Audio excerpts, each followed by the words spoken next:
I feel I'm like going to even tell you to in start in order, Rise and build your portfolio using Rise as the that's base. how I was saying, like learning that first and then It might be easier to do that.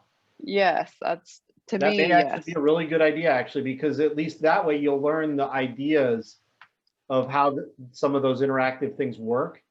And then when you Right. go over the storyline, you'll already have that in your head. It's like a more complex version of it. Yeah. And like I'd That's a good mentioned, call. I didn't even think of that. I probably should have given you guys yes, Rise first and then storyline. But I know everybody wants to see storyline, so. Everybody wants But to there's see. a lot of emphasis in the other course we're taking. They're encouraging us to have projects in storyline because that's what companies want. And it's just going to make things a little bit more, take more time. Yeah. Than if we get them in Rise. You know, I think with this knowledge in your head, people are not going to be happy with you when you come in and you tell them, hey, I want to do it this way versus that way because it's faster, easier, cheaper. It may not be as robust. It may not be as cool, but it's there and it works. And I can have this for you in 2 weeks.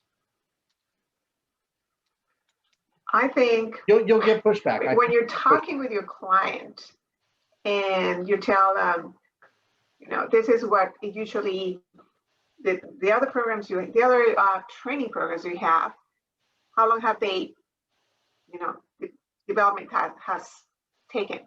They may say 3, 4, 6 months. Okay, this can be done. What if I told you that this can be done in this amount of time? And that would represent a reduced cost of this, or this much, or this percentage. So I think companies would like that. Yeah, it's that bias. It's that weird bias that's out there that you got to get past. It's these people that think they're high and mighty because of storyline and it's complex. Therefore, that makes them a real instructional designer where anybody can use Rise, and therefore you're not really an instructional designer because all you're doing is you're putting blocks together. There is that, you know, so that's a thing. It's out there. I don't agree with it, but it's there. And what I would say is prove them wrong. Go out, you know, right. Well, go in and pick up their projects and say, I'm going to rebuild that project and I'm going to build it over here. And you tell me how good it is. You know, and it took me 3 days. Now, in the end, if you want to get contracts and you're starting as a freelancer or get contracts, storyline is what going to sell. Yeah. Your projects more than Rise. Well, and you'll certainly get more money anyway, right? Yeah. You know, companies are expecting you to come in with this big beast of a thing and you sell them on something else. And we happened to hit Scott, and Scott knew about Rise, so he was very aware of it.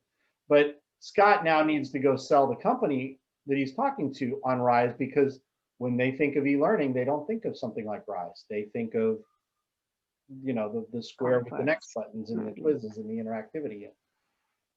So it's there's a challenge there. Right. But I have found that when I go talk to people and I tell them what we're trying to build and I want to show it, I show it to them. And in the process of showing it to them, they see it and they get it. Mm-hmm. And immediately they go, that's awesome. And it looks modern. It doesn't look like traditional e-learning. Therefore, you don't get this weird opinion about e-learning that people also have.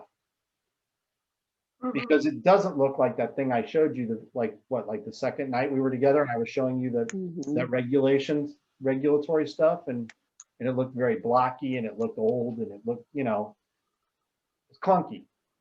Yeah. I like that. Heidi, you look like stunned. Yeah, it's torn. I'm torn.